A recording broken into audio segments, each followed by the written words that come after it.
Welcome to the specialty deep diving.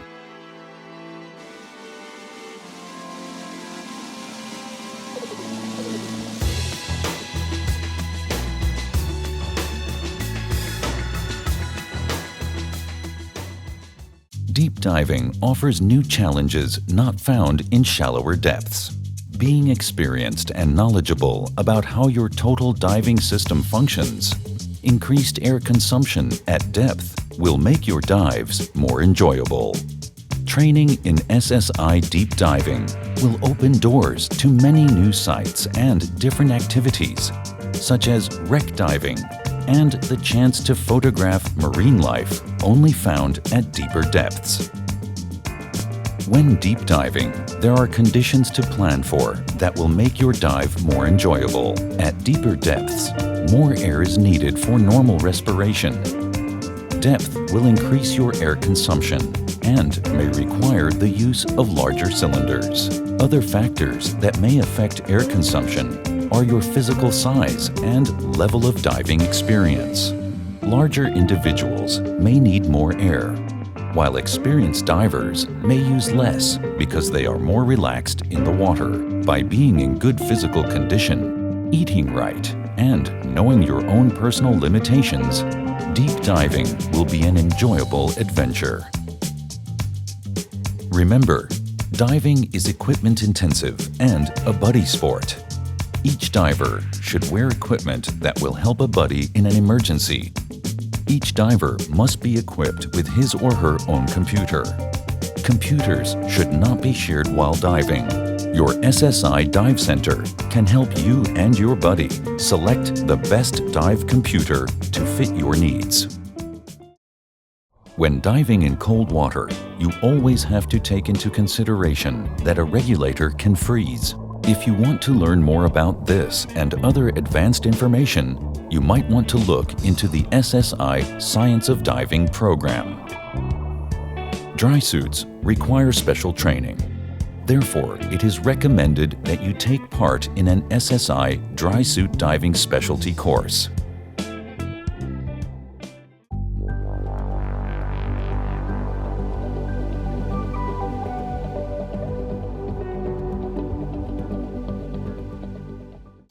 Often, the question is asked, why dive deep?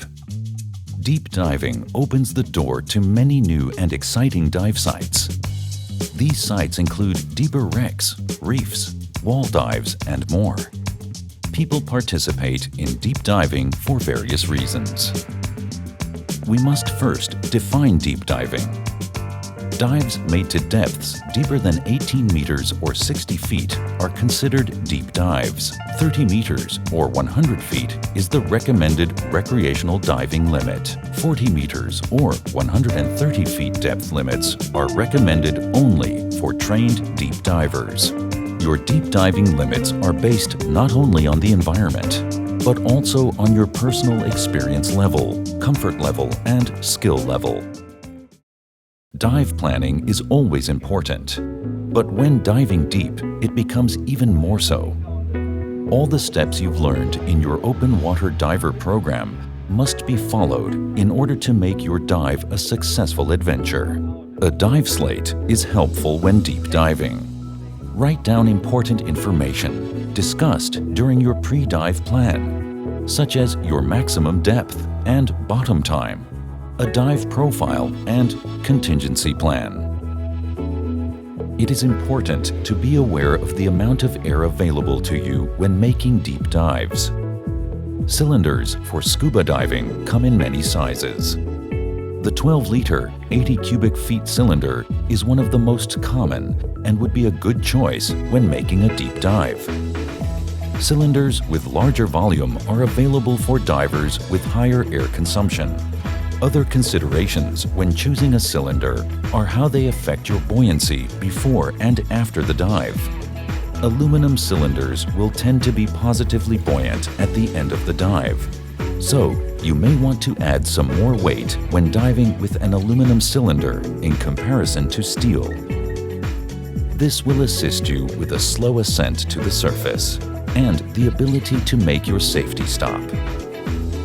Plan your deep dive so that you have a minimum of 50 bars or 500 psi left in your cylinder at the end of the dive. When diving from a boat, make sure the crew is equipped to handle any given situation.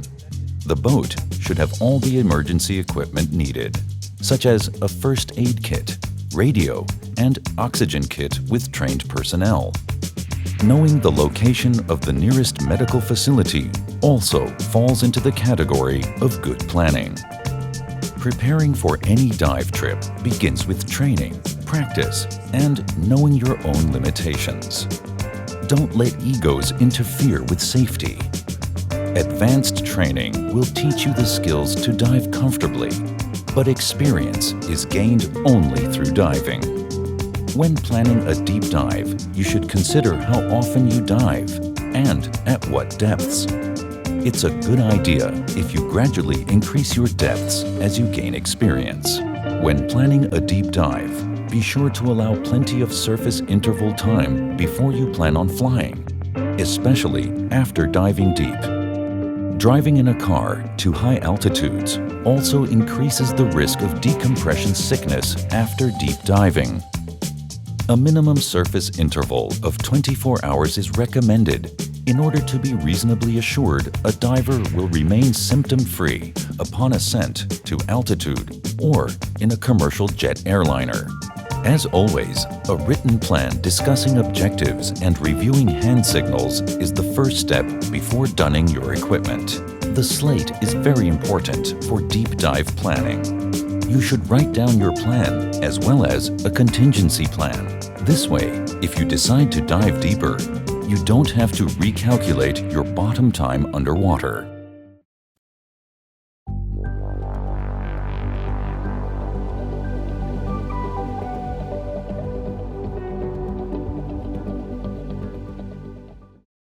Dive table problems are solved based on computing bottom time as if a diver were at the maximum depth for the entire duration of the dive.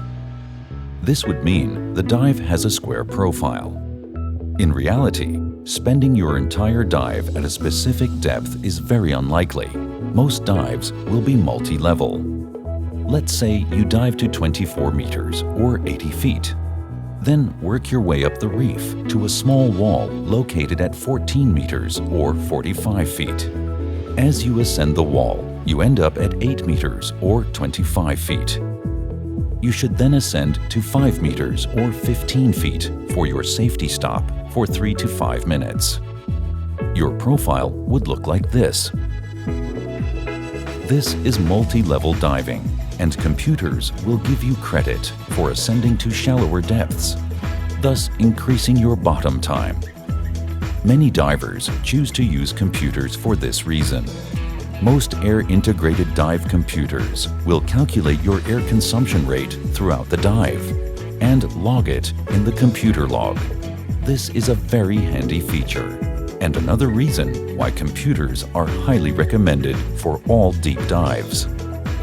On your way to the dive site, review your plan with your buddy and set up your total diving system. Make sure you are familiar with your buddy's total diving system so you can assist in the event of an emergency. The environmental conditions also must be taken into consideration. These conditions may require changing the depth, bottom time, or even aborting the dive. Do not plan a dive deeper than you or your buddy feels comfortable with. When you have completed your final buddy check and are ready to enter, do so together, following the proper entry procedures for the location. Proper weighting and buoyancy control are two important skills for diving comfort, especially at deeper depths. When you dive deep, the water pressure will greatly reduce the buoyancy in your exposure suit and BCD as the air inside them compresses. This will make you negatively buoyant at depth. Both factors will influence the need to inflate the BCD at depth in order to remain neutrally buoyant. Inflate the BCD in small increments, letting the increased air take effect before you continue to inflate. So why not just take some weight off your weight belt? The problem is, although you may be negative at depth, as you surface with lower cylinder pressure, you become positively buoyant. Sometimes too buoyant to make a normal ascent or to stop for a safety stop. This is very dangerous when deep diving. The key is proper weighting at the surface before you make your dive and proper buoyancy adjustment during the dive. When descending, face your buddy and stay together. A descent-ascent line can be used to help control your rate of descent and to give you a reference point. A slow, controlled descent rate is much safer and will make it easier for you to equalize your ears. Keep a close eye on your instruments as well as your buddy. Take your time and relax. When you have reached your planned depth, relax and get acclimated. Remember, if at any point you or your buddy should feel uncomfortable, ascend to a shallower depth. You should not go beyond your experience or comfort level. Due to Boyle's law, air is denser at depth, so you may notice greater breathing resistance. This is normal. Be aware and stay in control of your breathing rate. If your breathing is not under control, do not continue the dive. Rapid breathing could result in hyperventilation and stress. By taking slow, deep breaths, you will stay relaxed and have a more enjoyable dive.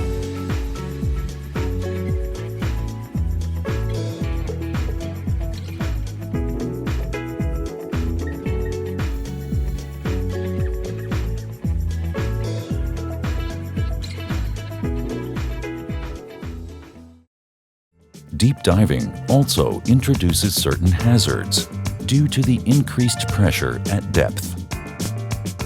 When it's time to ascend, face your buddy and begin a slow ascent to the surface. Remain in control of your buoyancy and maintain an adequate ascent rate.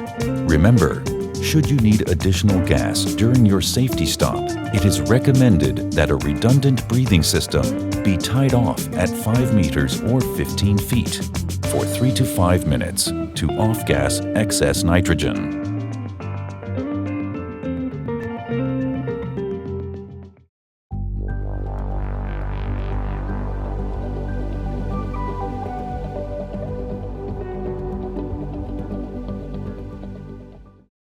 Because of the nature of deep diving and the effects of pressure, deep divers will always be at an increased risk for problems and accidents. This risk will be lessened through education and by understanding the potential hazards a deep diver may encounter. This increased knowledge allows a diver to plan ahead and to know what signs and symptoms to look for in order to avoid an accident. Decompression sickness, or DCS, is usually caused by staying too long at depth and ascending too fast. Even performing no decompression dives within the limits of your computer does not fully eliminate the risk of the bends. Physiological factors that hinder the off-gassing of nitrogen can also cause DCS. Such factors include age, obesity, use of drugs and alcohol, old injuries that affect circulation, heavy work, and water temperature extremes, such as a particularly cold dive or a hot shower after a dive. The signs of the bends will most likely appear within the first hour after the dive, and usually not more than 24 hours. Nitrogen narcosis is due to the increased partial pressure of nitrogen by breathing compressed air at depth. The symptoms will generally appear around 30 meters or 100 feet, but some divers will feel the effects of narcosis at shallower depths. A diver's susceptibility may change from day to day or from dive to dive. It's impossible to predict whether you will be affected by nitrogen narcosis, and if so, to what degree. Symptoms include dizziness, numbness of the lips, ringing in the ears, loss of motor skills, fixation on objects, and loss of judgment. Should you experience nitrogen narcosis, simply ascend to a shallower depth and the symptoms should dissipate. Carbon dioxide excess is generally caused by unintentionally hyperventilating while diving. Strenuous conditions or a poorly maintained or hard-breathing air delivery system could be at fault. Symptoms might appear in the form of dizziness, confusion, and an inability to think clearly. Just relax, gain control of your breathing, and take slow, deep breaths. Once you gain control, perform a slow ascent to the surface. Since many of the diving injuries have such similar symptoms, they should all be treated as decompression illness until it is determined otherwise. The injured diver will need immediate medical care. Don't ignore any possible symptoms. Symptoms usually appear between 15 minutes and 12 hours after surfacing, but in severe cases, they may appear sooner. 98% of all DCS symptoms usually appear in the first 24 hours. Delayed occurrence over 24 hours is rare, but can occur, especially if air travel follows diving. If you are interested in learning more about accident management, you should enroll in the SSI Diver Stress and Rescue Program and React Right First Aid and CPR program at your local SSI dive center. To minimize the risk of decompression sickness, always adhere to the non-decompression limits. Do not make decompression dives and be conservative when making multi-day, multi-level repetitive dives.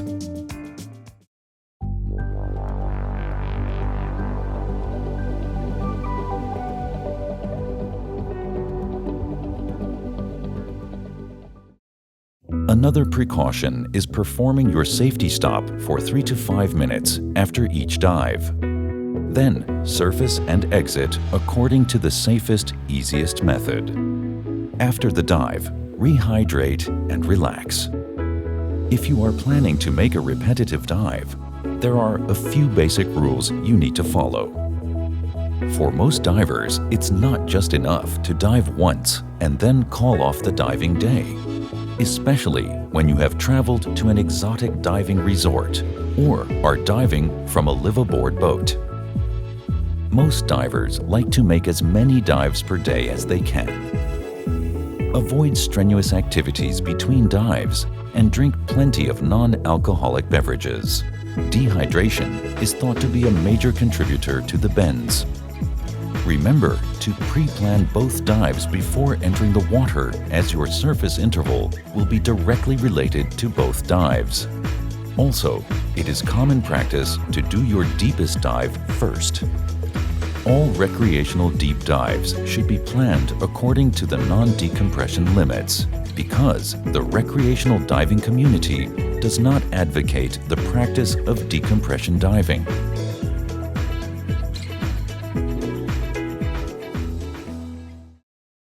When a diver crosses the line and makes a decompression dive, a new realm of diving has been entered.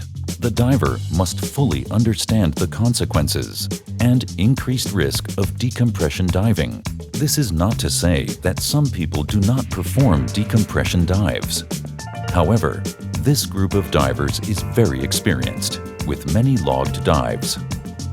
If you want to learn more about decompression diving and proper procedures, you need to seek additional training. If you are interested, ask your SSI dive professional about the SSI Extended Range Program.